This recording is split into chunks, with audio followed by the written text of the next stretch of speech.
Hi friends. ఈరోజు బాగా జలుబు, అందుకని పొద్దున్నే కొంచెం లేచి పడ్డాక ముగ్గేసా ఇంటి ముందు. ముగ్గేసా. జలుబు మామూలుగా లేదు. ఎందుకంటే ఉదయం సాయంత్రం 2 పూటలు సన్నీళ్ళతో తలకు పోసుకున్నా కదా, అందుకనే జలుబు చేసిందేమో, బాగా విపరీతంగా జలుబు చేసింది. జ్వరం కన్నా జలుబు మనిషిని ఎంతో బాగా కొంగదీస్తుంది. అందుకని కొంచెం శొంఠి కాఫీ పెట్టుకుందామని శొంఠి మిరియాలు తెప్పించుకున్నా. పొద్దున్నే శొంఠి మిరియాలు తెప్పించుకొని చిన్న రోట్లో దంచుకుంటున్నా.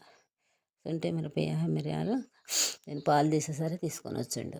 కొద్దిగా దంచుకొని కొంచెం నీళ్లు పెట్టుకొని కొంచెం శొంఠి మిరియాల పొడి వేసుకున్న దంచుకొని, కొంచెం బెల్లం ముక్కలు, పంచదార అయితే ఇంకా జలుబు ఎక్కువ వేద్దని బెల్లం ముక్కలు వేసా.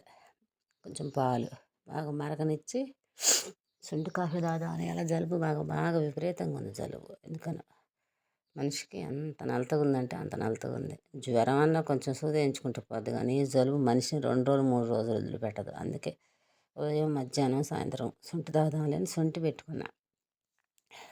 కొంచెం మధ్యాహ్నం కాస్త మజ్జిగ తాగుతాం, ఇంకా శొంఠి ఒకటే జలుబు. ఇలా అసలు ఏం పని చేయలే, ఇలా కనీసం పూజ చేయడానికి కూడా ఓపిక లేదు. అందుకని ముందు శొంఠి పెట్టుకుంటే ఇంకా ఆయన కొంచెం మేతకు పోయిండు, గేదెలు కట్టేసి వచ్చి కొంచెం శొంఠి చెరుకాసిని పోస్తే ఇంకా తాగి ఆయన పొలం వెళ్తానంటే ఇద్దరికి పెట్టిన శొంఠి చెరో గ్లాసు. కొంచెం గ్యాస్ పోయి తుడుచుకున్నాను, అందుకని కొద్దిగా శొంఠి పెట్టుకున్నా. జలుబు బాగా విపరీతంగా చేసింది. తగ్గకపోతే కొంచెం టాబ్లెట్ వేసుకుంటాం. Bye friends.